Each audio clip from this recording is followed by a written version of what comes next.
Our mission here at the 1911 Syndicate is to bring you guns you won't often see elsewhere. You see, guns aren't just tools to be judged by their triggers and their reliability. The coolest ones have fascinating stories, and those stories must be passed down. Now, today's video is supposed to be about one of my favorite 3rd Gen Smiths, the 4506. But when I learned about the 5906 Performance Center, we called an audible. You see, there's some guns that you just simply cannot get, and this happens to be one of them. You see, we believe there's probably only 3 or 4 of these particular guns in the United States. So join us today as we cover the Smith Wesson Performance Center 5906, designed specifically to board ships and hunt down 1990s pirates.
Everyone, welcome to the show. I'm excited about today's video. Probably the most excited I've been in a long time. Yeah, you still got your ears on, by the way. I don't know if you know that, but you know. These Peltors, man. Yeah, we haven't shot in a hot minute, but you know, they are comfy. Thanks to North 40 for letting us come out and shoot today. Really nice facility. Enjoyed being here. So anyway, appreciate that. But today we are talking about the 5906 Performance Center, a gun that, like I said in the intro, I mean, we sort of called an audible because we were going to do something else for this video. And when I started hearing the story about this, I was like, no, that's the video right there. Absolutely. And it's going to take a little while to unfold. So you just got to kind of come along on the journey today because the story kind of has to go bit by bit from going from the Performance Center and kind of what that is to, hey, what's the thing on the end of the gun? Like, and so what was this pirate connection, everything? It's like, we're going to get to all of it. It's going to take a little bit of time. Debatably more important than all of that is a mustached man to my right here. Thanks for having me again. Of course. I enjoy being on the show. A lot of people probably know who you are, but if anyone doesn't, perhaps give a little, who are you? Well, hey y'all, I'm Eli Duckworth. I'm with Alchemy Custom Weaponry, but I also have my own gig a little bit there. Still focused on 1911, so you'll get 1911s no matter which way you see me, and that'd be 1776 Duck. So Alchemy Custom Weaponry, of course, we build badass hand-fit American-made 1911s, and it is a pleasure. It's honestly a calling of mine, I think, to be the 1911 It's guy. what you are. I mean, it's like I didn't really choose this like people think that I chose this. No, it was chosen for me at birth. Yeah.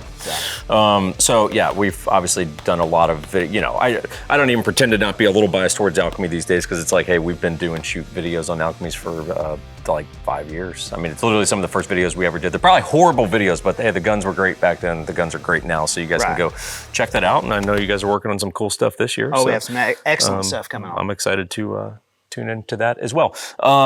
So anyway, in terms of this gun, as we mentioned, this is really not a gun you can get. It's not something you're going to find anywhere. If you do, I would pull the trigger. Yeah, quite literally, because the double action is nice. But where did this come from? It's really kind of cool. Yeah, so this gun is on loan to me by my good buddy and honestly a little bit of a hero, Ken Hackathorn. So Ken and I have become really, really, really close. Very, very blessed to have him in my life. He is a major force in the firearms industry, of course. You know, he was in the military, law enforcement, and as well as mainly known as a master instructor, founder of IDPA. I mean, like, all this stuff. He was one of the founders, of course. But, Ken did a lot of training across the world. This particular gun will go into a certain area of the world we'll talk about later. I don't want to give too much away, but man, Ken, I know you're watching, buddy. Thank you so much for letting me borrow this pistol. Good luck getting it back. Because it is absolutely fantastic, and you know, it's truly one of the coolest guns I've ever shot. No, we appreciate it, and it's cool that Ken even occasionally sees a video that we put out. So just a little bit of fun for all of us here. So okay, with that said, let's get it going. Okay, guys. So first thing we're going to talk about here, and by the way, we're in the whiskey blendery right now. So if you hear some background noise, it's people in here tasting whiskey right now. There's whiskey tastings going on, so we're trying to be respectful of the environment, not ruin their whiskey tasting by having some 5906 performance centers out. I think it actually enhances the the situation. So we're going to really start by talking about, it's going to be like two chunks here. Talking about the Smith & Wesson Performance Center, because for a lot of folks, myself included, actually, I'm really not that knowledgeable on it, because it's not really a thing anymore. So we're going to, I guess maybe kind of, sort of. It is, but not really. It is, and it? Yeah. And then later in the video, we'll start getting into the $1 million questions of what's the thing on the end of the gun and what was this contract and all that kind of stuff. So stick around. It's going to be a little bit of a journey, but we think you'll have fun. So Performance Center, where do we kick off? Yeah, so this is going to be a heavy video, sorry, but it's going to have a lot of information, none of which is like online. So prepare to know things your buddies won't.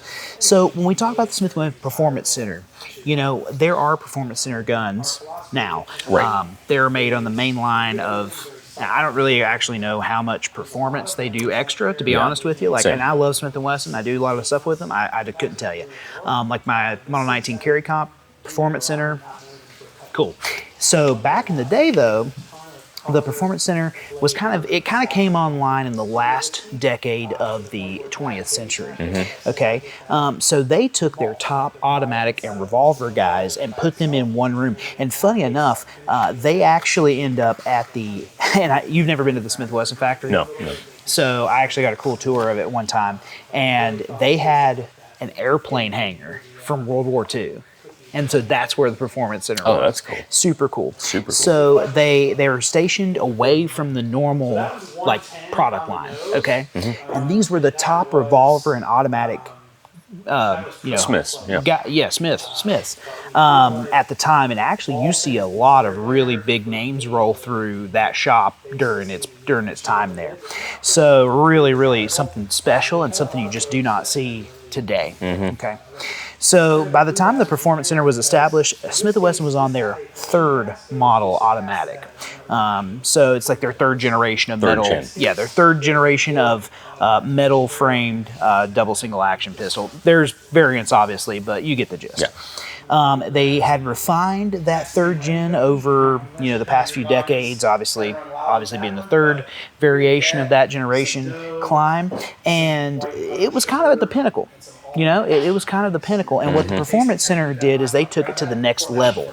And they did that by using techniques that were kind of seen in the custom 1911 world. Okay, oversized parts, hand fitting, making that frame to slide fit really nice and really precise. They started accurizing the guns. These guns do not feel like these guns. No, it's amazing. Now, am I trashing this gun? Absolutely not. But I'm telling you that it is a night and day difference between the quality, fit, and finish of this and the quality, fit, and finish of a standard production gun. So it really was a big deal what they were doing. Most Performance Center guns were built to meet the demands of like the Team Smith & Wesson, which was big in IPSC at the time. They actually developed their own cartridge. That's a whole nother video, but they developed their own cartridge to get around some of the rules of IPSC. Super cool. And then they also did a lot of like distributor exclusives. Okay. Now, there are some law enforcement and military contracts, but honestly, those are far fewer than the more recreational side of what the Smith & Wesson Performance Center was doing. So this is a really rare gun, being that it is a military contract gun that came out of the Performance Center. So unfortunately, the Performance Center, like so much amazing gun stuff that happens, it became too expensive to justify for Smith & Wesson. Because I was wondering why and when it went away. Yeah, so it closed down early in the 21st century. I don't exactly know the year. Early 2000s, though? Yeah, early 2000s. Yeah. All right, guys, so we're on the range So we've got two different guns, 5946 or 5906 Performance Center, and then I brought a 5946. We'll kind of tell you the differences, just as like a baseline comparison of a true stock, even though there might have been a couple mods that we were just noticing, but basically a stock 59 series gun versus basically sort of the pinnacle of these bad boys. Right, and I am gonna take off the blast shield, or excuse me, the standoff device for this to kind of give a little bit more of a fair comparison between them. And I know at this point you guys are still vaguely like, what is this? Don't worry, we're getting there. We're building into it because frankly, it's the coolest part of the gun. Well, yeah, of course it is the coolest part of the gun. But so one thing on, so Smith's numbering system, there is a method to the madness. So that's a 5906, right? 5946. So basically that third digit indicates trigger type. So the 4 in 5946 indicates that it's a double action only trigger. So you cannot run this as a DASA. It is double action only, basically to mimic a revolver, right? Because at this time, a lot of cops were still coming over from revolvers. So it's like, hey, here's a semi-auto magazine-fed gun, but you're going to basically run it like your revolver in very few circumstances, you know. Well, and a quick note, actually some departments, we've seen this on the revolvers, required only double action. Yeah. When even HK on the USP had a double action only right. version. So some departments actually required that. Yeah. But it is interesting. And then the 06 dictates DASA, you know, effectively. And that's decocker only. Yes. No safety, decocker only. Yeah. But if you go fit and finish between these two, that's where you go, okay, so there's a wide gap here. Yeah, absolutely. So, you know, between these two guns, it's, yeah, you can hear that gun shaking around. There isn't hardly any move. Gun. I mean, it truly is a tight fit gun. It's impressive. It is important to notice, like, both of these guns are used, and both of them had hard lives going up to this, but there's really no movement in this gun at all. Yeah. When you actually work the slide, as I think you noticed the very first time that you actually handled it, brother, that thing right there is slicker than dog shit. I mean, it's just absolutely really nice. No, it's butter. You know, the finish is gorgeous. You know, even down to these kind of grip stippling stuff I love it. Yeah, it's I love super what they cool. did with that grip. You know, everything about this gun screams the pinnacle of what Smith & Wesson could make. Right. All right, so we'll plink a couple rounds gun to gun just to kind of interesting to shoot these back to back. All right, so and one thing you will notice with these is magazine disconnect, right? So magazine's got to be in the gun for that DA trigger to work. So what is nice about this, so you'll notice you can stage this trigger really properly, right? So you basically get right there, cool, right there, torch that off. So that is a very, for double action only, it's pretty damn stageable.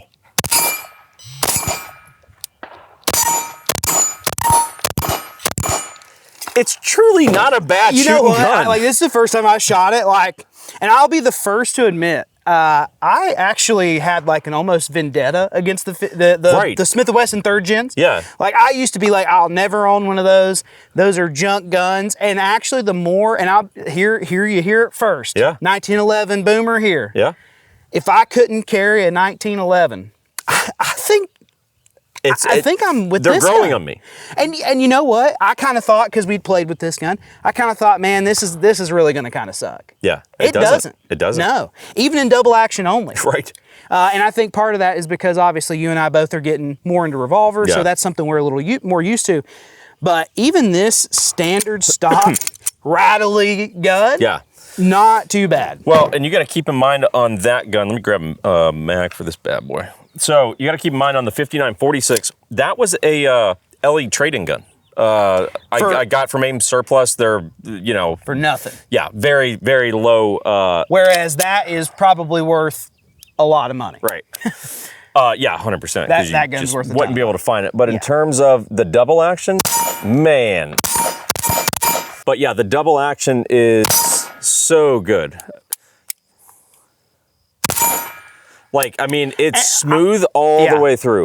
And actually, if this gun just had that double action, it would be really a rocket ship. Yeah. I'm telling you. But I mean, recoil-wise, you know, they feel relatively decent. I mean, or the same, but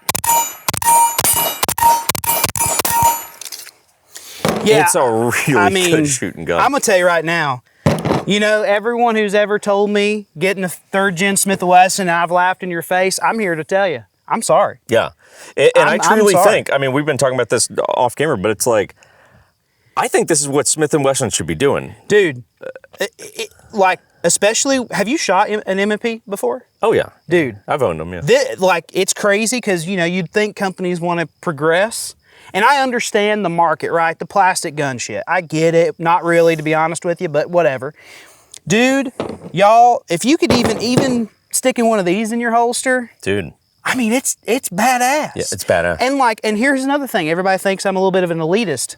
Dude, this is like a almost sub $350 gun. Yeah. And I'm sitting over here like, I'm going to have to buy me one. Right. I'm glad I have that because that's a steal. Yeah. But it's like, I kind of want a 5906 now. Well, of course. I know I won't be able to get a performance center, but it's like, yeah, and this particular performance center, obviously. But dude, you know, when you kind of see what these guns can be, whew, I'm really blown away, to be honest. Yeah, grab a Mac for this bad boy. Yeah, absolutely. How about the big stick? Yeah, the 20s. I mean, come on. We'll talk about that later. That's just absolutely nasty. But there's this little hitch that's on the one side of the decocker where it's like for people who have wrong-handed syndrome. It's like, yeah, you got to, and then this side will go no problem. So there's a little hitch in there, but hey, the gun's what, 30 years old or? It's older than me, I think. Yeah, well, that's something else right there. Yeah, I just love that double action. And the single action is absolutely on the same plane. I mean, the single action's really nice.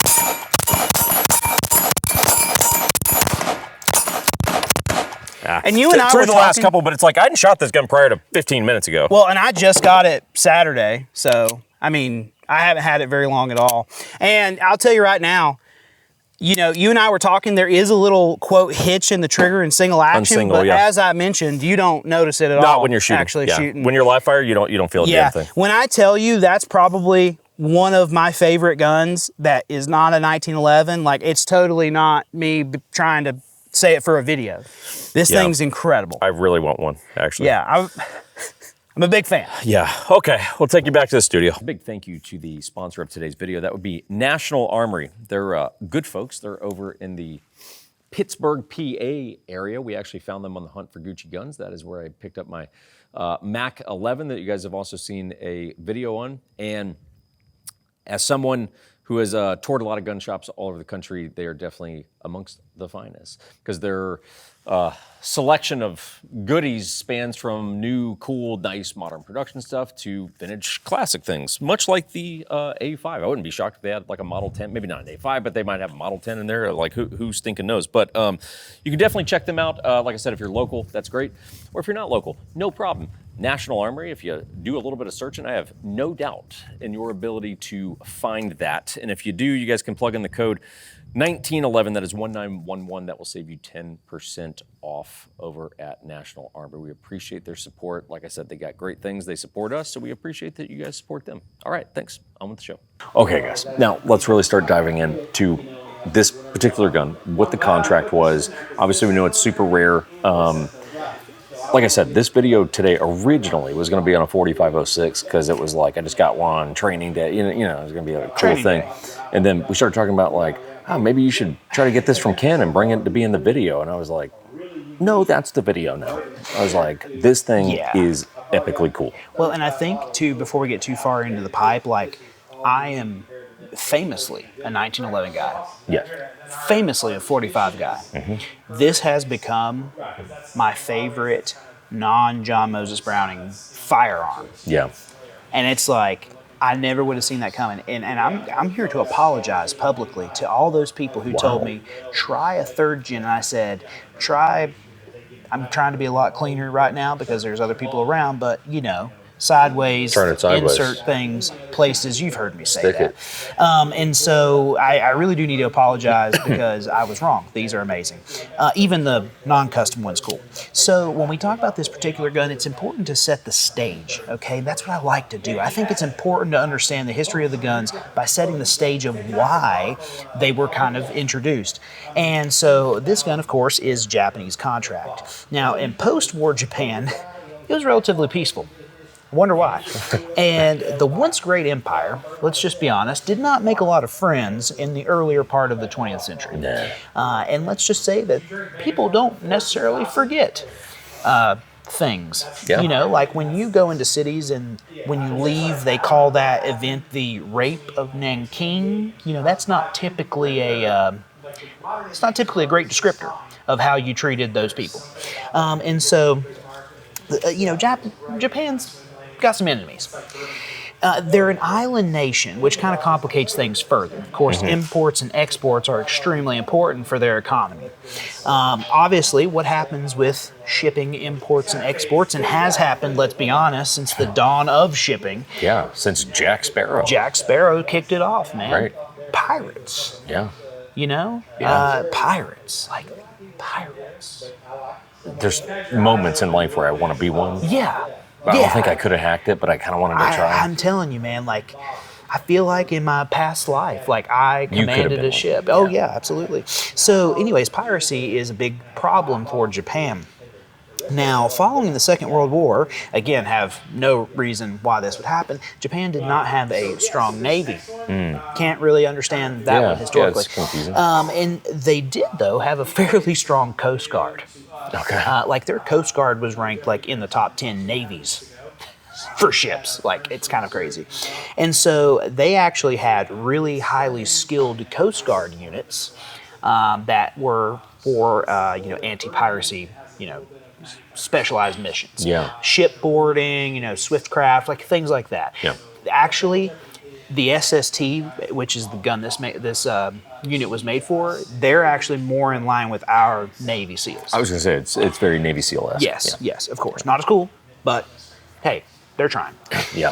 So, you know, they're a very specialized, you know, unit, and they kind of needed specialized equipment because, of course, the idea of fighting on a ship is unique to any other It's crazy. type of fighting. It's crazy. Super close quarters. Yeah. In fact, there are some submachine guns that are too big to really use well in the belly of a ship, the bowels of a ship. Yeah. You like that? Yeah, I do. Yeah. So this specialized mission, they kind of were seeking a specialized offensive handgun.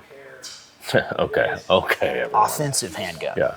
Pretty cool stuff. And that brings us to the gun here, the Performance Center 5906. By the turn of the century, Ken Hackathorn, my good buddy Ken.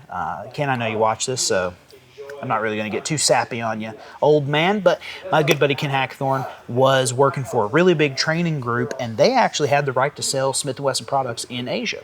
Oh. Which is kind of a cool thing. Yeah. You know, that's when the training business was really good. You know, Yeah. when your training company can sell firearms. That's cool. I didn't know that. Yeah. Yeah. I don't know if they necessarily do that today, but I doubt it. That was a cool thing back then. So when the Japanese SST, and they're more, like I said, they're kind of classified as a counter-terrorist unit. When they needed a new service sidearm, they ordered roughly about 100 of these pistols. And they are unique Smith & Wesson Performance Centers. They did not make these for any other contract. Yeah. That is serial number 50 of 100. Yep. And that's actually Ken Hackathorn's gun right there. Yeah. There's probably, I don't really know the full number, but I'm going to say there was probably only 3 or 4 of these in the country, and this package is the most complete of all of them. Yeah. So Hack has all the original mags, the different holsters they came with, obviously the standoff device. That is the complete package. Yep. So really cool stuff. I mean, look, aside from the contract and everything, we'll keep digging into why all this is done. Aesthetically, this is one of the more pleasing guns I've ever seen. I mean, it's incredible. It's epic.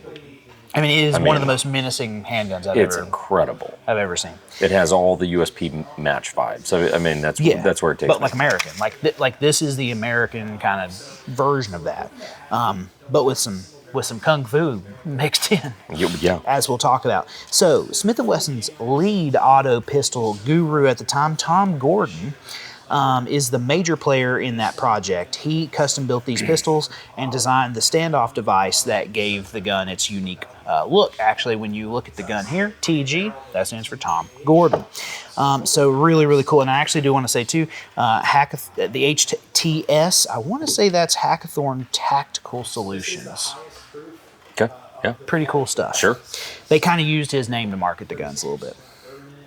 Okay, so as you've noticed, and as we've kind of maybe alluded to, this gun is amazingly well built. It really is. I mean, it feels like it just feels robust and like a tank, but it's well fit. I mean, it's like, damn. Okay. It's made from all oversized parts, hand fit to the gun. It has a Briley bushing, actually, whereas this does not have any type of bushing.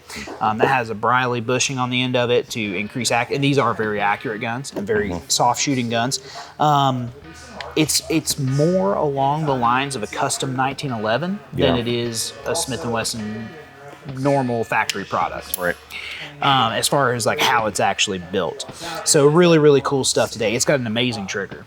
Yes. Double action is really nice. Insanely smooth. Yeah. Single action is great. When you pick the gun up and just play with it as we are right now, you do feel a little bit of a hitch in the single action, I'll be honest with you. Yeah, there is. But I never felt it on the range. Not when you're shooting it, though. Never felt it on the range. Never was a problem at all. So the Performance Center 5906 is built from stainless steel, frame and slide, coated in a black finish. It uses a decocker, a slide mounted decocker, which is standard Smith, yeah. Standard Smith stuff. You'll notice the grips. I wouldn't call these stocks, but they are actually stippled. That was from Smith & Wesson. Yeah, it's really cool too, by the way. Yeah. So like I don't really know that I fully get the point of it because the textures feel pretty, but relatively the same. Aesthetically, it's beautiful though. Yeah, absolutely. And then this also has a custom mag well that has a lanyard loop. And keep in mind, like we kind of look down on lanyard loops today. Like like to have a lanyard loop on your pistol, I think it's cool. But like I'm also an old man. But these guys like shipboarding, rappelling, they needed to have a lanyard loop. Sure. And I believe actually they sourced a lot of their soft goods for this from Japan, actually. So pretty cool stuff there. The gun is it's one of the most unique things I've ever had the pleasure to shoot, ever had the pleasure to hold. When you kind of look at the package that they were given, it was the gun, it was the Tom Gordon standoff device. They had 5 15-round magazines, 2 20-round magazines, a custom Safariland M6004 holster with a pouch for a light, by the way. It's like an X200 that you would just slip on before you went under deck. Jeez. Yeah, because you'll notice there's a light rail on the bottom of the standoff. Yep, and then they had a double magazine pouch. I actually do have the full kit that this shipped with, but it was kind of hard to get it to Texas, so we just brought what I had, what I could. So the serial number on that one is HTS, which we talked about, Hackathorn Tactical Solution. That is Ken's gun that he used in training. So, like, he trained these guys, or he actually trained a portion of them. They came over to the States, kind of their officers and their lead shooters, and Hack trained them. There was also a component of mixed martial arts that was involved. But Hackathorn, of course, did not teach that part. Yeah. But he trained them, and this is the gun he used to train them. So it's a really cool. This particular gun, of all of them, is kind of like, the coolest of them all. Yeah. Being Ken's gun, being that was a contract he kind of led. So it really is a super unique pistol. So when do we talk about the fanciness at the end? Yeah, well, I've got that right here. So as you've noticed, there is a thing at the end of this gun. Yeah. A thing. A lot of people think it's a comp. Yeah, a lot comp, of people because it looks like a comp. And it does kind of have that look. But what that is a standoff device, okay? And it's the most menacing handgun I've ever seen because of it. And so the thesis behind this device was, it was, of course, designed by pistol guru Tom Gordon. Keep in mind that these guys with the SST, they were having a lot of hand-to-hand combat with these pirates and other terrorist people, bad dudes, if you will. And so one thing that we've talked about in the past is, and I'm going to have to show you this is clear, okay?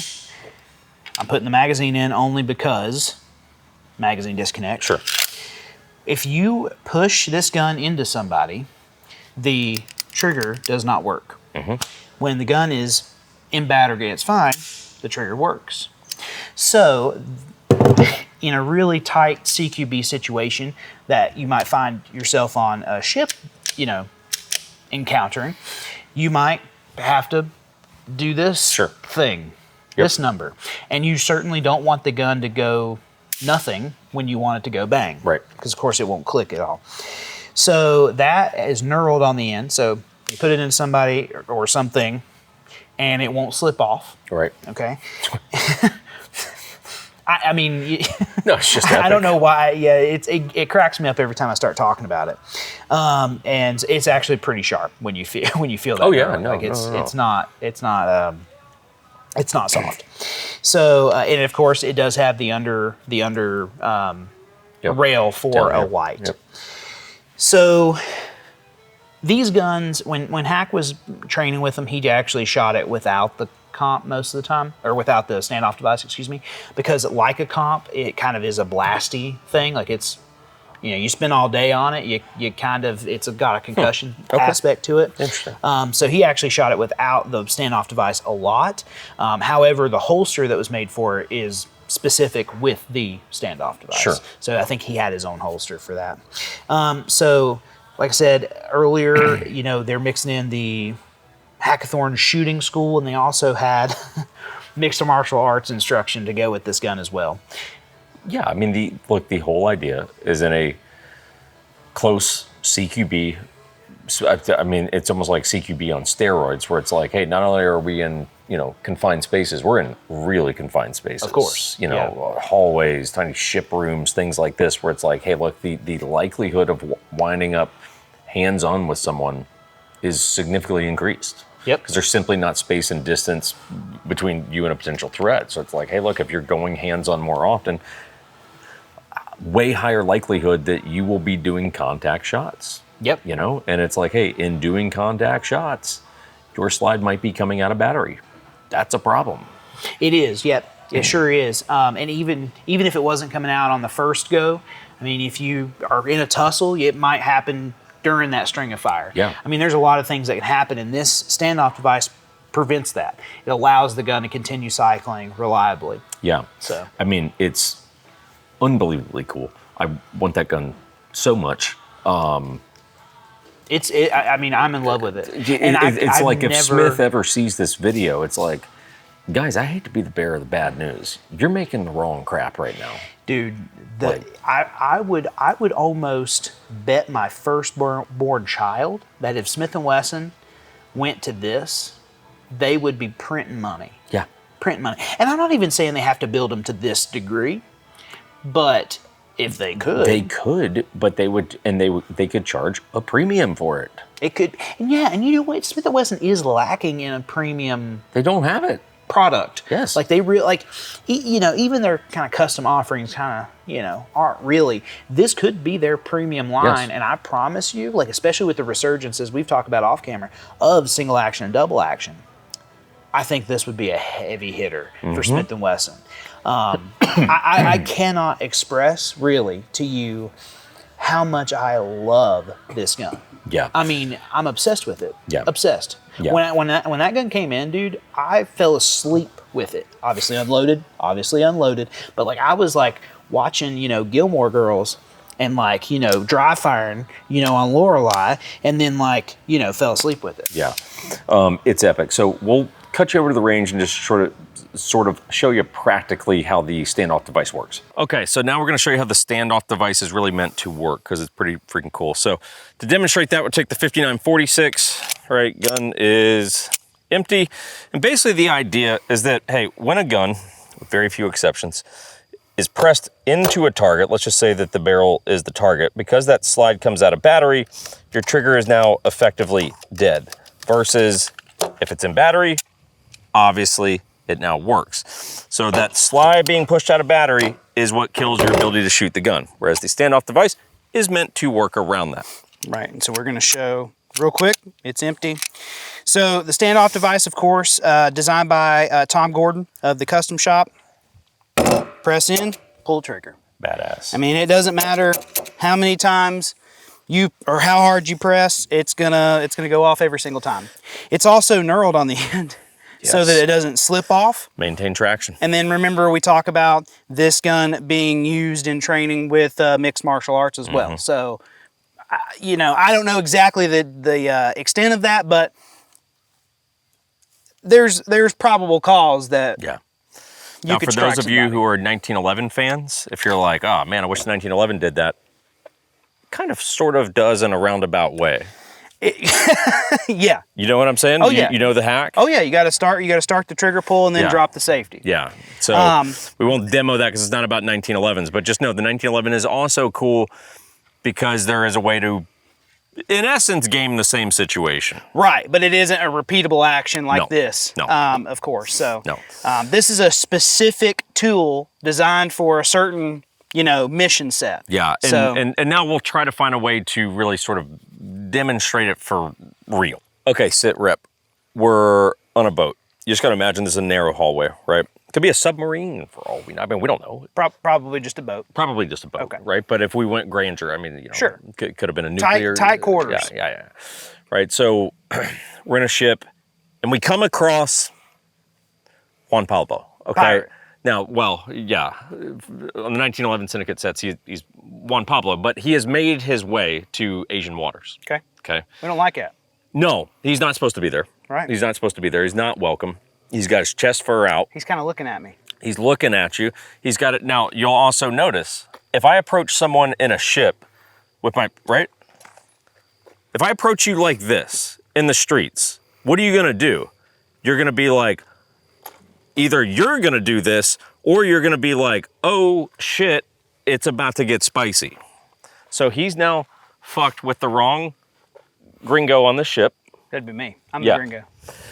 and you're gonna show him how a standoff device works. Hell yeah. Well, welcome to Meet Jesus, Pablo.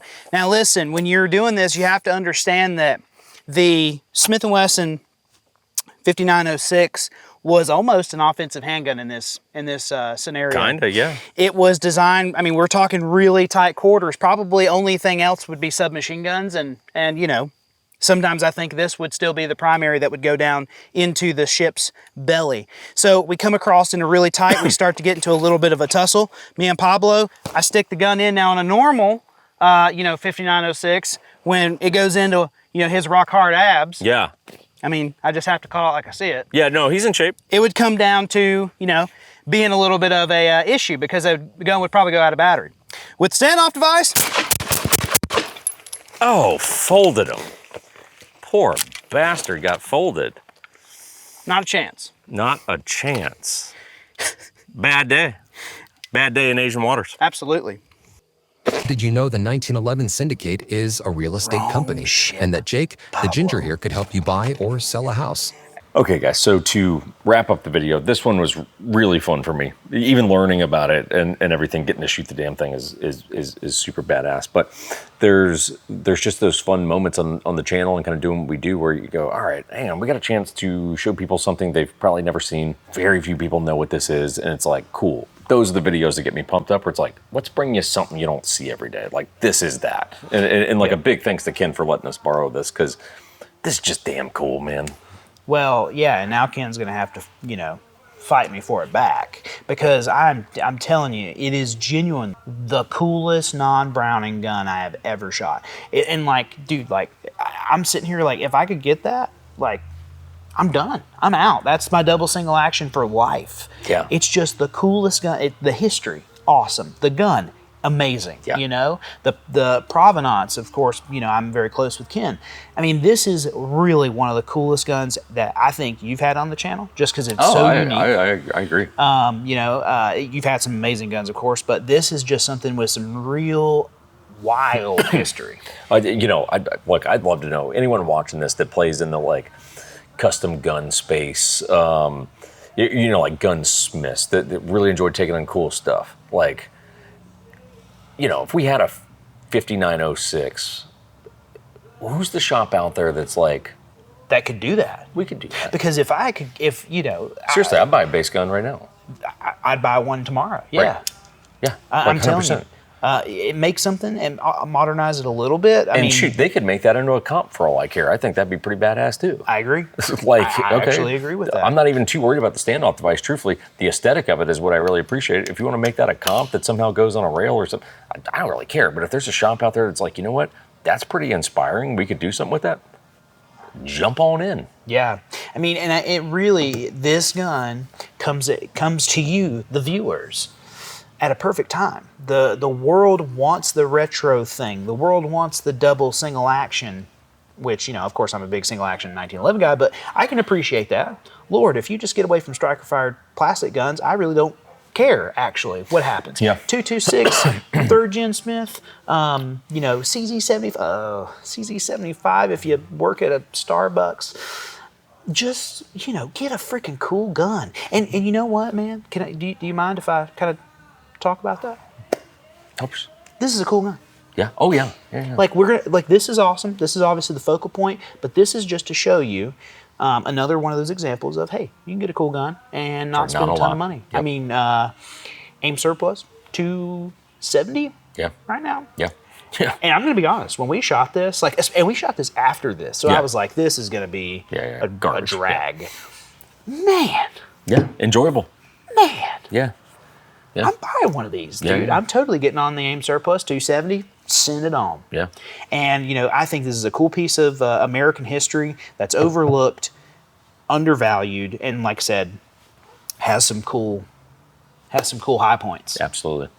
All right, guys. Hope you enjoyed this one today. We can't bring you these very often because there's just not that often that you hear the stories and you get access to the stuff. But we hope you enjoyed it, and we will see you next time.